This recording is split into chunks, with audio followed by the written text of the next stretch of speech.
take you on a little trip going back to the time when there wasn't any College Station. And really, when you think about time, it wasn't too long ago. If you go back to about 1930, maybe a little bit later than that, Texas A&M, the Agricultural and Mechanical College of Texas, was here, had 1,200 students or so, and Bryan was 5 miles that way. There was a 2-lane road that got there. At one time there was a trolley, but that was in the 20s, and they carried it away. But Bryan and College Station were really quite separated. I very clearly remember that on the corner where the big development is going right now, where the Ramada Inn used to be, was a Gulf Station, which was Grant's Gulf, and that was the demarcation if you were going to Bryan, because you went by Grant's and headed to town, and I occasionally got the opportunity to ride with my daddy, and we'd go to Montgomery Ward's in Bryan, and he'd buy 2 new tires for the car. But we'd come back, and Bryan was there, and there was a place out here where we lived, and we lived on the campus. About 1939, perhaps 1940, they decided that the spaces on the campus that had all these houses belonging to faculty members needed to get off the campus.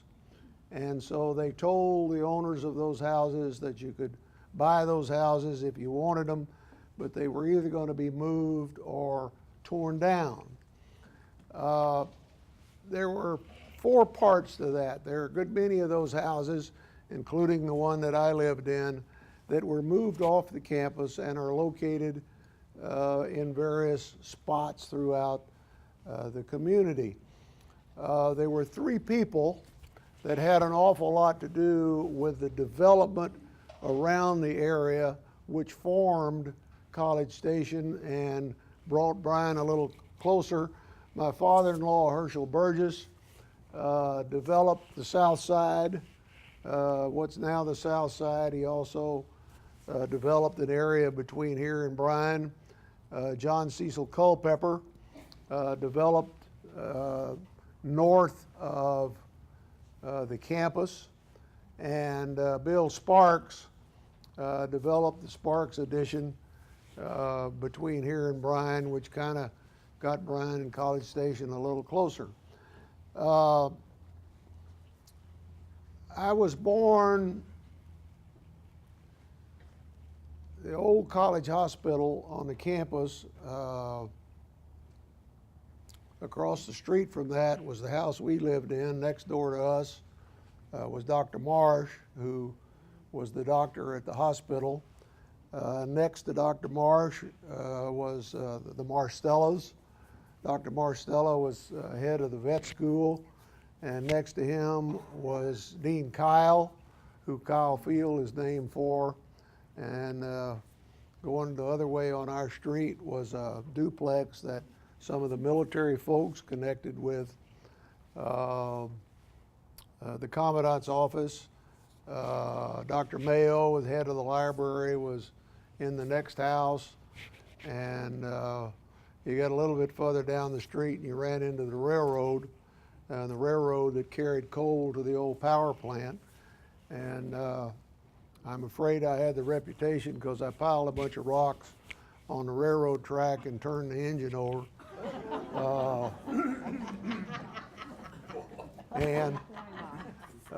So I got in a little bit of trouble for that, but we had a lot of fun in those years, but the campus was the community. There wasn't any College Station. In fact, Mom Cleghorn, who was the head nurse at the hospital, if I'd stumped my toe, I'd run to the hospital and Mom Cleghorn would put some mercurochrome or something on it and say, go home, give me some grape juice, and say, go home and see your mama. And that's kind of the way the campus was. My dad was the general secretary of the YMCA, and I'm sorry I can't project all of this for you, but one of the things that was on the campus that many of you might remember, this is a photograph, pass it around where you can see it, an air photo, believe it or not, taken in 1935.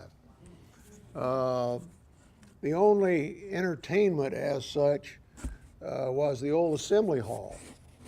And the old assembly hall was about a block and a half from our house. And since the Y was in charge of the assembly hall, and for those of you not familiar, let me explain the YMCA on the A&M campus in those days was everything that wasn't academics. It was the only long distance telephone. It was the only newspaper. It was the only place you could buy Coke. It was the only place you could get a piece of candy. And it was kind of the living room of the campus. The MSC took the place of that about 1950, but up until that time, the Y was the center of activity. So the assembly hall was where they showed a movie every night. And because my dad ran the Y, I got to go to the movie free. So I went to a lot of movies at the old assembly hall. Now, one of the concessions many years ago that students had was the peanut concession. And peanuts were roasted in a little shack behind the old exchange store, if any of you remember where that was. And the student that had that concession would carry a box of peanuts to the movie, sell the peanuts. A package of peanuts cost a dime. For those that weren't sold, they just left them in a box out in front of Assembly Hall, and anybody could come by, pick up a package and throw a dime in the box, and my, how things have changed. But that's the way they got rid of them the second day. Now, I never did have a dime. I got in the movie free, but I didn't have any money. But that was not a problem, because the movie was such that it started at a certain time, and until that time there really wasn't anything to do. So the students, being creative, and it also helped the concession, would buy the peanuts, and by unit had peanut wars. They would stand up and in a group and fire peanuts, and they'd get peanuts thrown back. Well, as youth, we learned right quick that you could feel around on the floor, find a peanut, and all you had to do was throw it and try to hit somebody, and then the whole group would stand up and throw peanuts back at you. I'd put all of them in my pocket but one and throw it at somebody else. By showtime, I had 2 pockets full of peanuts,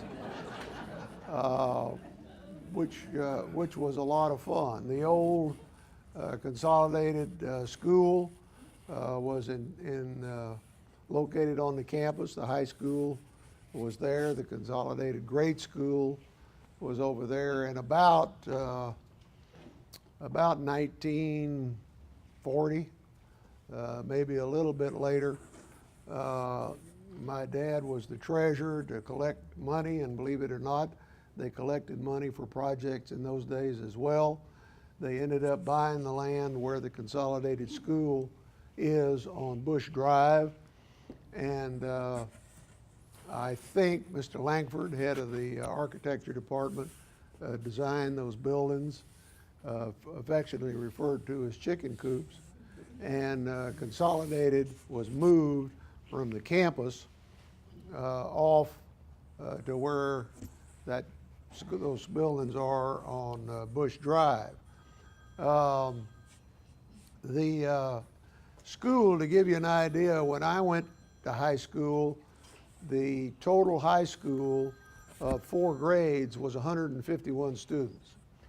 The class that I graduated with had 36 students, and not very big compared to today's life. Now, many of you know this, but many of you don't, that the campus has been turned around. Old Highway 6 was Wellborn Road, and the reason it was Wellborn Road is because that's where the railroad track was. And as was standard in those days, you built the road beside the railroad track, or you built the railroad beside the road. I'm not sure which is the chicken and the egg, but anyway, the railroad and the road all went together. And down they went. For some reason, and I really don't know why, they decided to take Highway 6 and move it to the other side of the campus. And in this photograph, which is a little larger edition of that one, you'll notice that there's a road back here on the north side or the east side of the campus, but it's just an old dirt road and there is no highway. The highway was the Wellborn Road, right by that, and that's why this boulevard is there.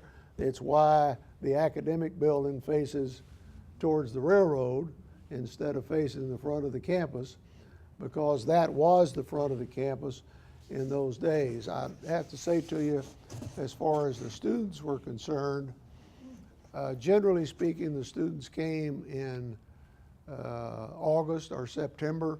Maybe they went home at Thanksgiving, probably went home at Christmas, but other than that, nobody left unless you hitchhiked.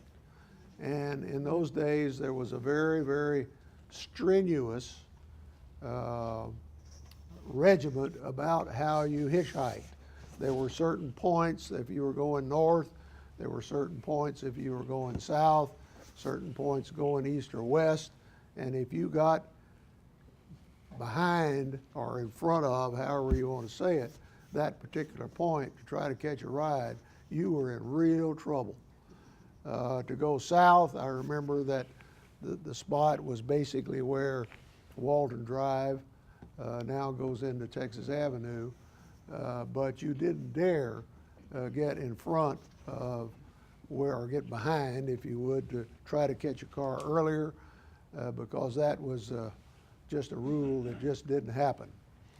I mentioned that we were born on the campus. I think, as I recall, there were about 13 of us that were born to faculty members on the campus during those years. My brother and I happened to be two of those. And basically we lived on the campus itself. As a very young person, I would follow the path, go by the assembly hall, go to the Y, where my dad worked.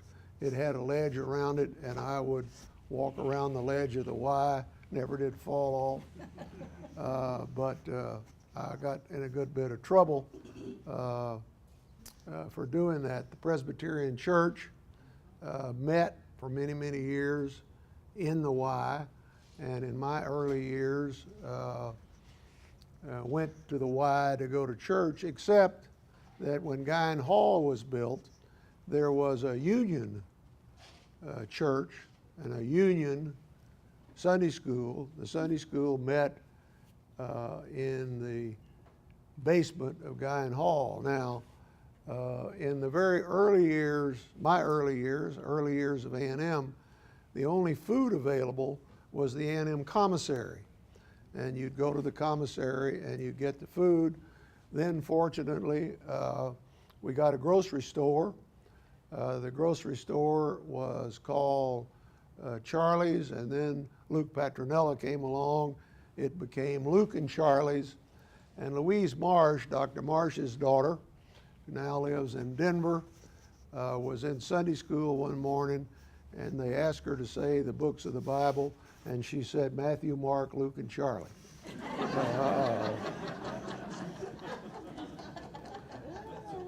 So things began to develop.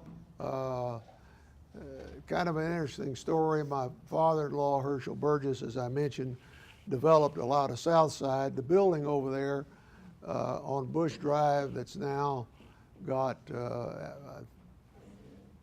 several things in it. He built, and he had a crew working to build that building. And he went by and told them, you got to get this ready because we got to pour it tomorrow. And his foreman said, that's pushing it. Why do we have to pour it tomorrow? And he said, well, if we wait to pour it till day after tomorrow, we got to have a permit because they're farming the city. But if we pour it tomorrow, the city doesn't exist and we don't have to have a permit. And I thought that was kind of creative, but fortunately the building still stands. As kids on the campus, we got in the way of a lot of things. In case you don't know it, there are a lot of steam tunnels in the campus. That's what we call them, but they're tunnels that the utilities of the campus run all over the campus. And we found we could get down in those steam tunnels and walk all over the campus without being involved in the weather or anything else, and kind of became somewhat of a challenge to know where you could go. In the summertime, P.L. Downs Natatorium opened at 3 o'clock. That meant I had to take a nap at 1 o'clock, and I fought my mother continuously about whether 3 o'clock meant that's when I could get up, or I had to get up in time to be at the pool at 3 o'clock so we could stand and be in line to get in when they opened the door. And as usual, we walked from the house over to the swimming pool, stayed in it in the summer till it closed, walked back home. Automobiles were virtually non-existent, and it was just a close-knit community. Then they started the idea of forming the community. That happened really when the requirement was made to move the houses off of the community, off of the campus. By that time, Burgess, Sparks, and Culpeper had built some houses, but the development immediately adjacent to the campus itself began to take place, and houses began to come up. For those of you that might be interested, I have a few copies, and I'll make some more if anybody would like to have one. This is a map of the campus with a listing of most of the houses that were on the campus and who lived in them. Mr. McQuillan, who was the registrar, Colonel Andy Anderson, who was the track coach, Dr. Marsh, Dean Kyle, Dean Humbert, and it just goes on and on, who were basically the faculty of the university itself, because there wasn't any place to live when they came except the houses that were on the community or on the campus. And so this is kind of a list, and you say that's not very many houses. Believe me, A&M wasn't very big. Frank Brown, who was in charge of all the utilities, in addition to the fire department, lived on the campus, and it just kind of goes on and on. The city began to develop about 1940, and it looks like it isn't going to stop because it sure is getting big right now. Another little item that I have in the file that is kind of fun. This is a copy of the 1935 Bryan College Station phone book. I will delighted to tell you that our number was 187. All the phone numbers were 3 digits, and believe it or not, in those days, the Bryan book is listed first, and College Station is listed second. You might think they're divided now, but they were really divided back then. They were just 2 different cities. The nice thing about College Station, the Brazos Valley, and Bryan is that we've had some great leadership. The thing has evolved into a wonderful city. I think the leadership and the planning and the foresight of the people that have been in charge of the community have done a marvelous job. Do I agree with everything they did? No, but they don't agree with everything I did either. I think fortunately in this avocation I've had with the football, I travel an awful lot, roughly 100,000 miles a year. I'm going every weekend in the fall. And one of the things that happens when you're sitting on an airplane, whoever's next to you is pretty close to you. And you can't go very long without striking up some kind of conversation. And people invariably will bring up the subject of where you're from. And I'm from Bryan, College Station, Texas, home of Texas A&M. Oh, tell me about that. I've heard about it. And it's a marvelous thing to know that you live in a community getting a little bigger, but still so widely known around the world. And without question, the more I travel, the more I'm convinced I become that it is without question one of the greatest places to live that ever existed. And I think the many people that are coming back to the community right now are testimony to the fact of what a great community we really have. Now I need to tell you another result of football.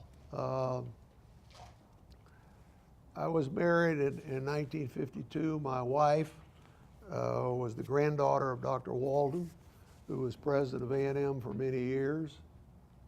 Excuse me, there's a lot of us that can't hear you in the back. We don't want to miss out. Is the speaker working? Can you move your mic up? Microphone needs to be slid up higher. Thank you for saying that. Thank you. Slide it up. Let me see if we can put it up.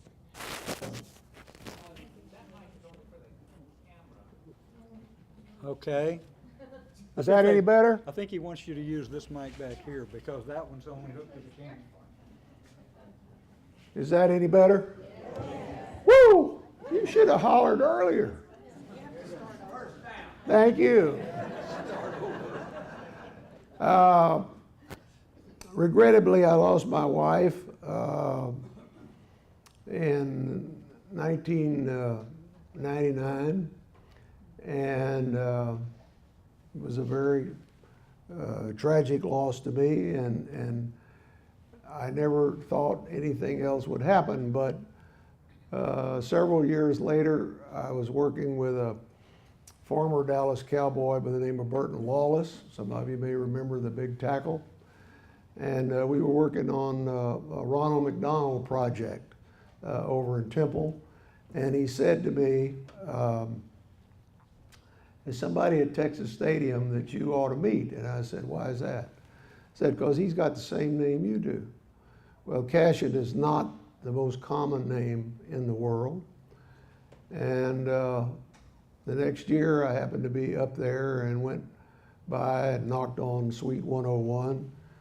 And the nicest fella named Cashion came to the door, and I was intrigued by that because of the same name. But on the A&M campus, my dad was called Cash, and I'd never heard anybody else referred to as Cash before, so I was kind of fascinated by that. Several weeks later, Burton called again and said, Cash wants you to go to a game. And I happened to be off a couple of weeks later and called and said, I'm off. He said, well, I'll pick you up. He lives in Waco. And he said, you drive to Waco and we'll drive to Dallas. So we did, and on the way up, he said, Cash wants us to come by the house because they only have so many parkers at Texas Stadium, and so they all convoy going out to the stadium, and so we're gonna go by the house. So we went by the house, and I had a chance to meet Cash's wife, and very lovely lady, and I thought, well, this is very nice, and Cash and Marie and I became wonderful friends. Cash at one time was in school as a freshman at A&M, and he wanted to know more about A&M. And just over the course of several years, we became very close friends, Cash, Marie, and me. Regrettably, Cash developed cancer and very quickly was consumed by the cancer and died. Marie and I kind of continued that relationship, and it grew until finally I had the opportunity to pop the big question, and the Brian Eagle read Cashion weds Cashion. And I'm delighted to have Marie with me. But it's fun when you can marry someone with your own name. She only had to change the address on her driver's license. But so many things happen about College Station. I'm delighted to see these magazines that talk about a great place to live. We're way up on that list. And you folks know why. It's pretty hot in the summer, but other than that, it's not a bad place. We don't have any floods. I remember one tornado many years ago, but we don't have any big fires. It's just a good place to be, and it's a wonderful place to raise your young'uns. I'm delighted that I grew up here.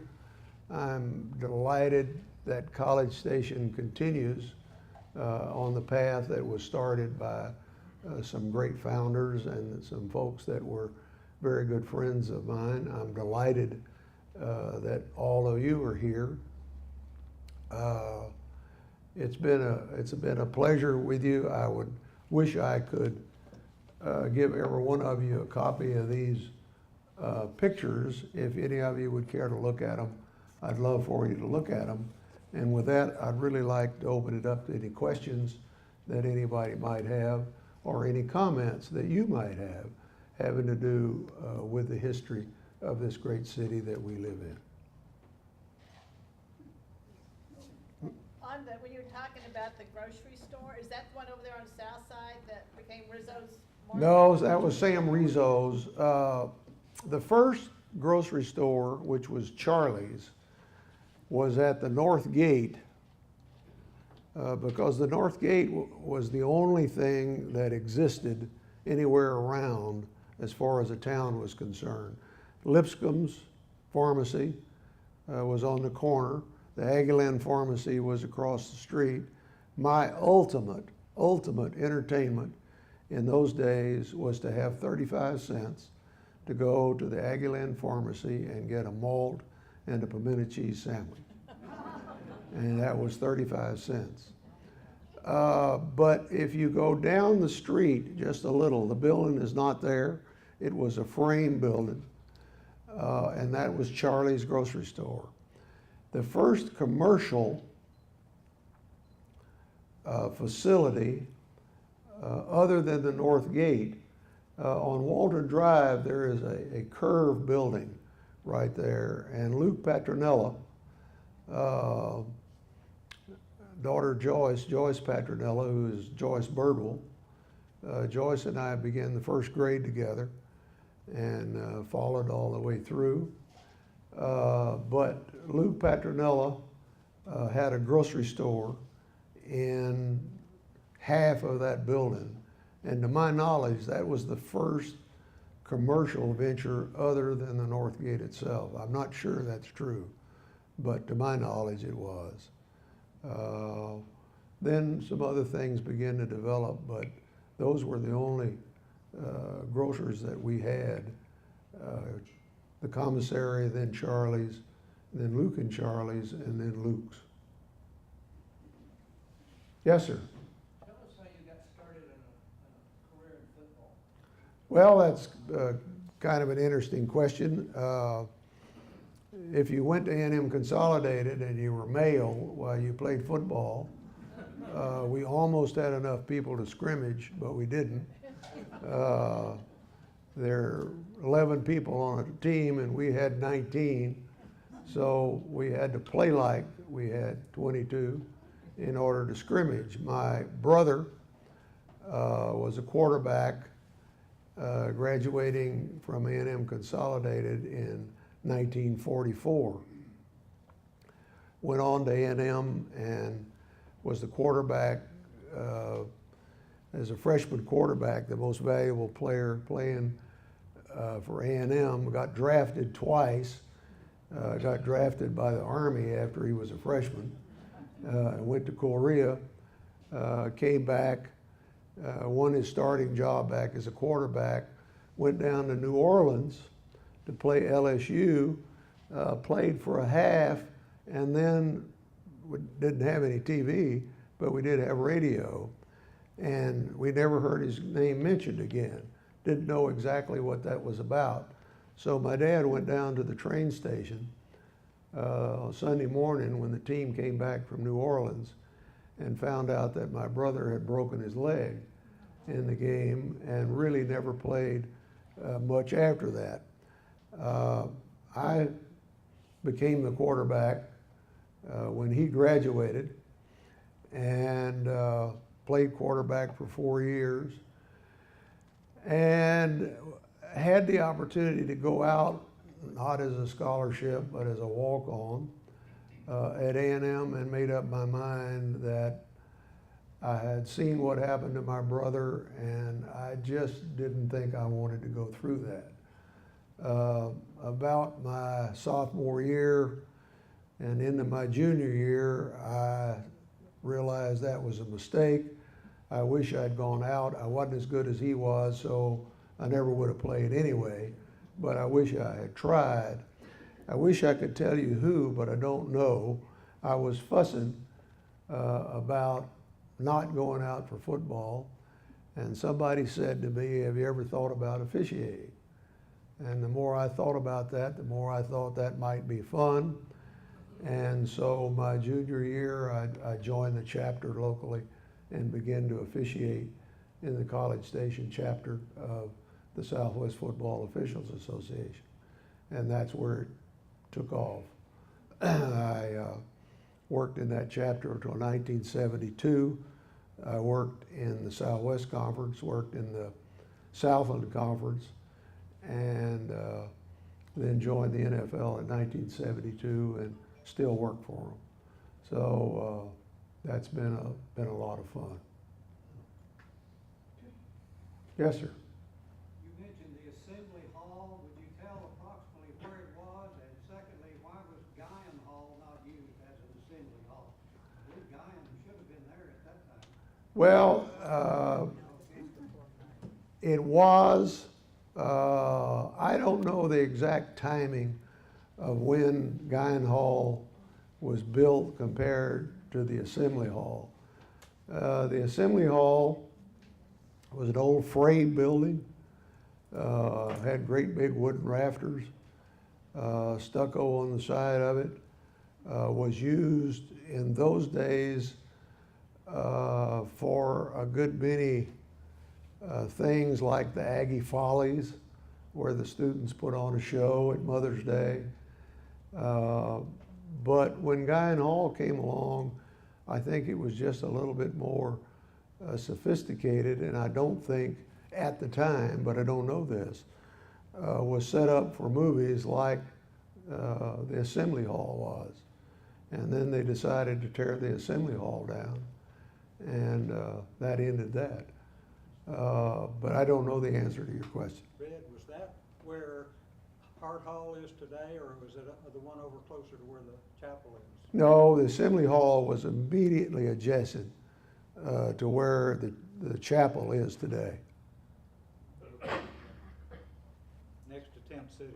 That's right, next to Tent City. Incidentally, on this photograph, if any of you care to look at it, this is the Tent City that was put up about 1920, I think, to house students who actually slept in tents. Don't think we'd get them to do that today, but That was where they built Law and Puryear. yeah, it's where Law and Puryear was before they tore it down. But that's where it was. Yes, sir. I believe you said you still work for the NFL, and I'm interested in that. I know Babe Ruth, for example, worked for the Yankees 12 months a year after the baseball season, and that was back when in the 20s. I think he made $80,000 a year, which is more than the president made. And I know Hank Aaron still works for the Braves, but what do you do today when you said you still work for them? My title is a referee trainer. I work with the referees, the guys with the white hats. I go to a game every week somewhere, and I visit with his meetings, basically trying to help him be a better referee. Somebody very kindly said, all you got to do is tell them about all the mistakes you made, and maybe they can avoid those. But There's only one with a white hat, though, right? The others wear different. right, the guy with the microphone. And they do a great job. When these people get to that position, rules, which are very complicated, they're pretty good with. And that's not the area that I work with. I really work more with how they look. If you haven't ever dealt with national TV, that'll come as a surprise, because TV will run over you to get 5 seconds. And how they deal with the coaches, the pro coaches are a little different, but how they deal with the coaches, how they run their crew, because they are the crew leader. And I came off the field in 1996 and have worked since that time as a trainer or referee. How many Super Bowls did you referee, and what is your most memorable experience? Well, had the privilege to officiate 2 Super Bowls, Super Bowl 20, Super Bowl 30. If I tell you my most memorable experience, I have to tell you my most memorable player. And my most memorable player, without question, was Walter Payton. Walter Payton left us way too early, but was an amazing individual. Walter Payton trained 364 days a year, didn't train on Christmas Day. But other than that, he trained every day, and that's probably why he never got hurt. But you had to be real careful before the game, because Walter would stand next to you and reach over and flip the mic on, so everybody could hear, but would say, "Sing louder." And he'd grab the flag out of your pocket and he'd wipe his face with it, hand it back to you. But just a general character. But we had a game between Detroit and Chicago, and it was at the end of the season. The team that won that game went to the playoffs, the other one went home.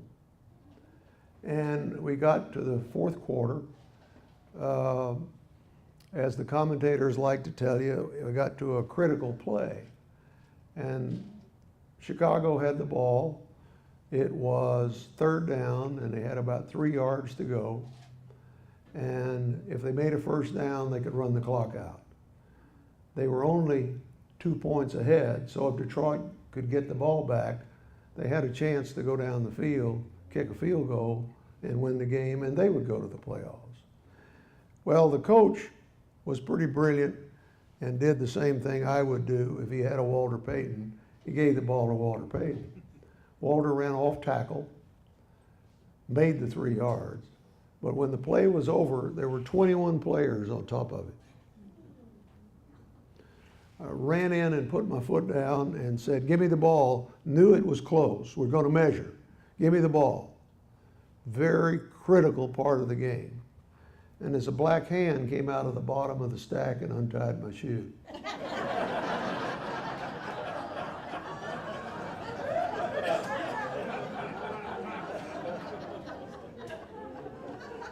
Now, how you can keep from loving an athlete like that is beyond me, but a great football player, a great individual, and I miss him dearly. Yes, ma'am. There's a building that's still, I'm sorry, Go ahead. there's a building that's still there on Weldon Road, and I was told it was called Hard Liquors. Do you know if it was a grocery store, a beer joint? Well, it was a whole lot of things. George Hardlicka had a green building, which was a frame building, on Welborn Road. One side, you could call it a bar, saloon, what have you. Of course, beer was the only thing they could sell in those days.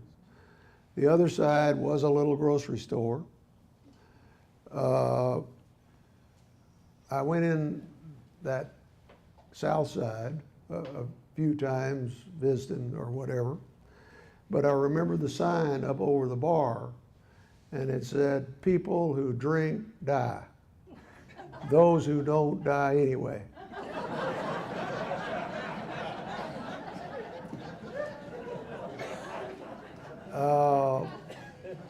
Hardlicker's was the only place that I know in those days that anybody could buy anything of that type, which was strictly beer.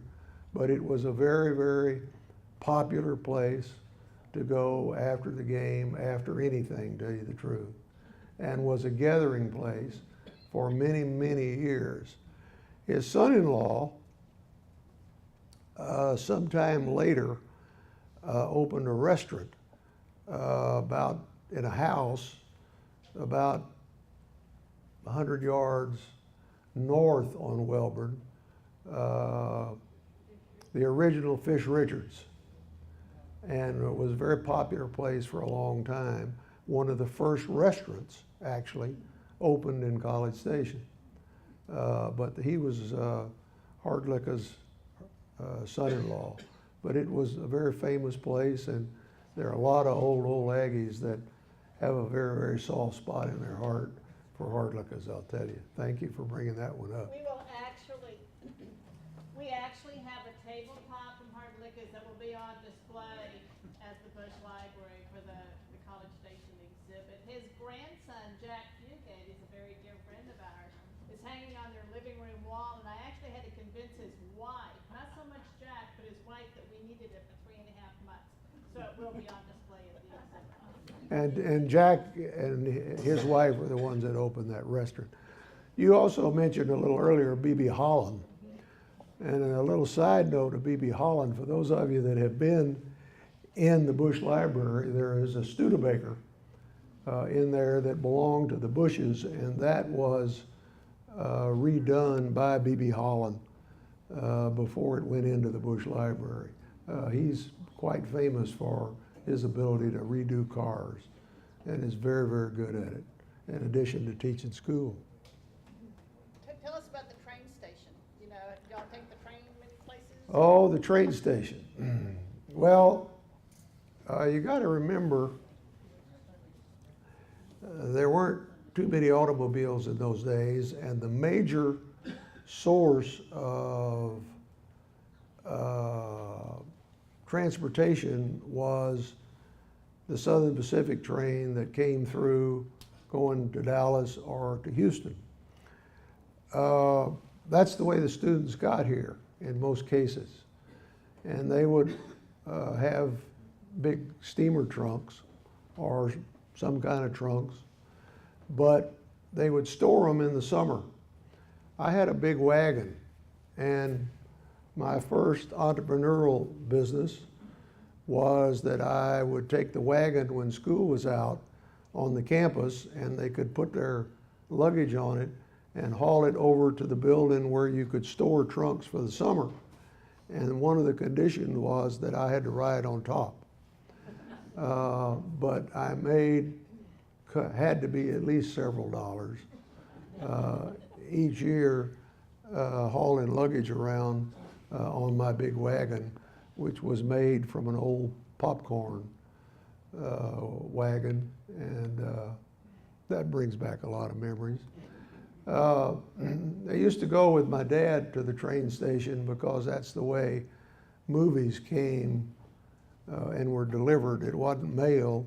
The trains, I don't know what you call it, but there was a mail car on the train itself, and these cans of movie film would be dropped off, and sometimes he had to carry them back to the train station because it had to be in Dallas or Houston the next day after a movie. But the old train station had lots of the wagons that you've seen that are identified with train stations.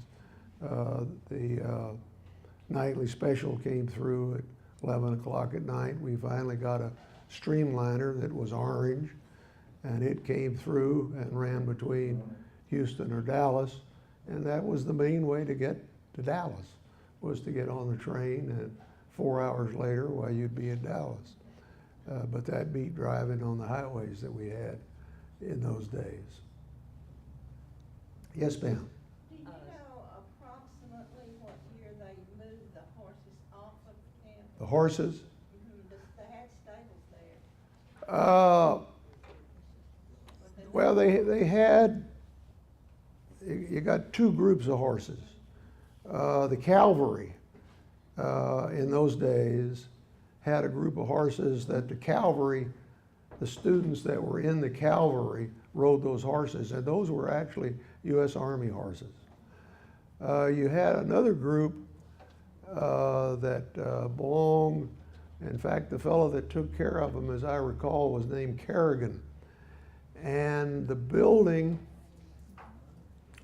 how do I describe it? The building that the Commons dorm, the first one they built, across the street from that is a building that was a horse barn. It's now converted into something else. I don't know exactly what. But A&M did a lot of work in the research. Dr. Francis came early in the life of A&M, was with the vet school, and he's the one that did a lot of work developing some of the horse blood that is still in use in Texas today. In fact, they had quite a rare birth because they had a mule that had a foal, and that just isn't supposed to happen, but it did. And Mr. Corrigan was quite famous as a trainer, but the cavalry horses were across the tracks. And then these horses were in that area, in that barn. They also had, and I don't know what that building is now, they used to have a little rodeo arena building. They call it the pavilion. Pavilion, yeah. And I don't know what that building is today. It's just offices now. Is it? Well, they created a lot of offices. Speaking of that, one of the things that I'd like to compliment the university on, they have taken certain buildings now. G. Raleigh White is going down. The YMCA building was closed for many years and was not used for what it was built for. But they have come in and totally rebuilt the Y, but have done it in such a tasteful manner. Many years ago, when I was very small, the Y, as I've said, was everything that academics weren't. So in the basement of the Y originally was a swimming pool. Then it became a bowling alley. But the architect that designed the redo of the Y took the numbers of the swimming pool that showed the depth, you know, this is 3 feet, 5 feet, or whatever, and used those numbers to put in the wall by the elevator to show you what floor you were on. Also, the main lobby of the Y with the big fireplaces at each end were kept intact. And if you walk in the Y right now, believe me, you would think you were walking in it in 1925. And if you haven't been in it, it's a beautiful building. Even the new part, they expanded it about 50%. Right. Toward the east, and it still looks like the old building. That's right. So I would encourage you, if you haven't done that, the other one I would encourage you of is to walk Military Walk. That is a magnificent project where they have made it into a walkway, tried to keep as many of the trees as possible, but every now and then they have a pictograph or whatever you call it that's there that describes many of the buildings that you see in here that are no longer there, tell you about the building, what it was used for, when it was torn down, and so forth. The old Military Sciences building, and a whole bunch of those buildings that are no longer there. But to take a stroll, I recommend it cool off a little bit, but if you've got a little time some afternoon, just start down where Guyan Hall used to be and just stroll up Military Walk all the way to Sabisa and look at those pictographs. It's a wonderful, wonderful project. Yes, sir. Ed, would you comment about how you were influenced by Dale Carnegie? Yes, I will. When I went in business, came back out of the service, I had a very successful father-in-law. I had several people that I thought were very, very good at whatever they did. And I wish there was some way I could do better. And a guy walked in the office selling the Dale Carnegie course in Bryan. And I didn't have the money to do that, but I borrowed it and signed up for that course, which I really believe is one of the best things I ever did in my life. Now, the Dale Carnegie course, I think it lasted 10 weeks or something like that, one night a week. There's not anything in it that you haven't heard 100 times, because that's what your mom and daddy told you from the day you were born about how you ought to live. But somehow Dale Carnegie can influence it, and I will assure you that was a long, long time ago, and I still use many of the principles of the Dale Carnegie course to this day, including this talk. Yes, ma'am. Aren't you known for a certain expression after certain games or certain plays, and where you yelled out something? Well, I've had coaches call me a lot of things. And some of them can be pretty verbal, but I got fired twice as an official. I got fired from the Southland Conference. Some of you might remember a fellow by the name of Taylor Wilkins. Colonel Wilkins was the commandant at A&M. Also a great football official, but he was also the commissioner of the officials of the Southland Conference. And after I worked in the conference for a year, Taylor called me one day and said, "I need to talk to you." And so I went by and saluted him and said hello. And he said, "I hate to tell you, but I gotta let you go." And I was absolutely stunned. I thought at the time that an official was supposed to be somebody that was quite stoic, more along the lines of a traffic cop, that you were supposed to tell them how they played the game and control things pretty much as a dictator. And Taylor said, some of the coaches think you're really not interested. And I got to thinking perhaps I was a little bit too stoic, and so maybe I could change and do something else. And I don't know exactly where the first down came from, but that was one of the things that I did, trying to have a little more fun and be a little bit more human as far as being an official is concerned. And I think fortunately it paid off quite a bit. My most famous, or I won't say famous, my best memory, for those of you that have been in DFW Airport, you know, if you go all the way down to the bottom where you catch a bus, it's kind of a roadway down there, but it's kind of dark and dungy. And I was going to a meeting of the NFL in Dallas, and I'd gotten off the plane, was down there by myself, wasn't anybody that I could see anywhere, and one of those great big buses pulled up, and it went by me and got by me about 50 yards. You could hear that brake, and the bus stopped, and the bus backed up till he was right even with me. The door opened, the driver got out, looked around, said, "Hearst down!" Got back in the bus and drove off. So, yes, sir. How about a favorite NFL coach? Well, I'll have to tell you that there are a lot of them.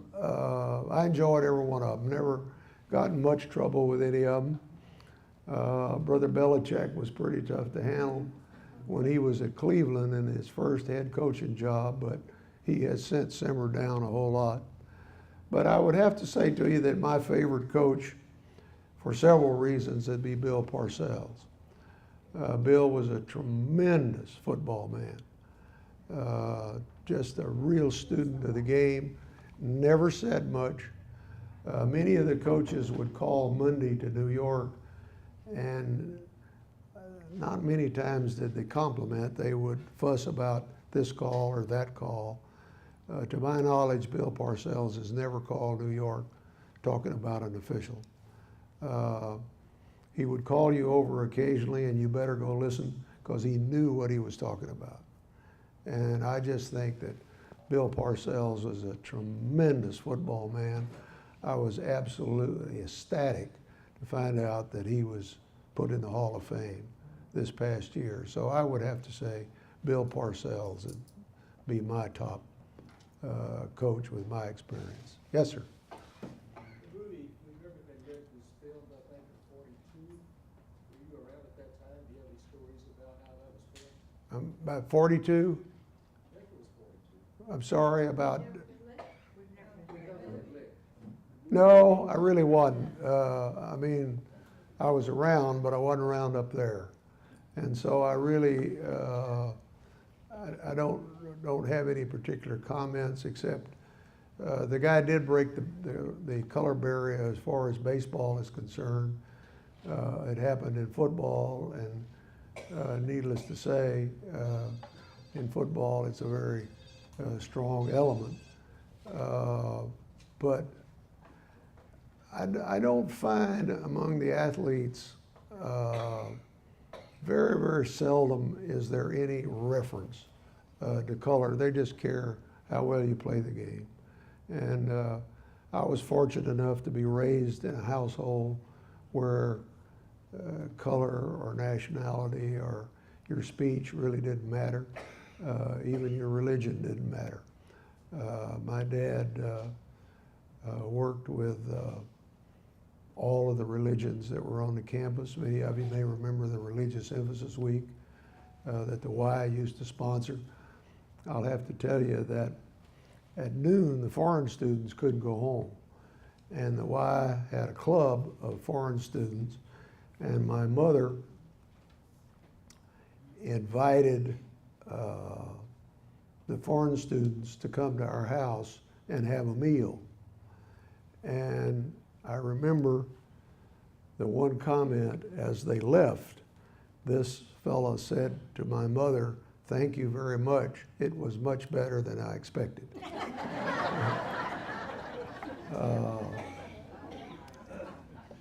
It's just, I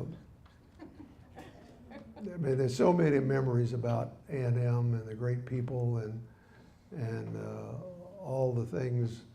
The Religious Emphasis Week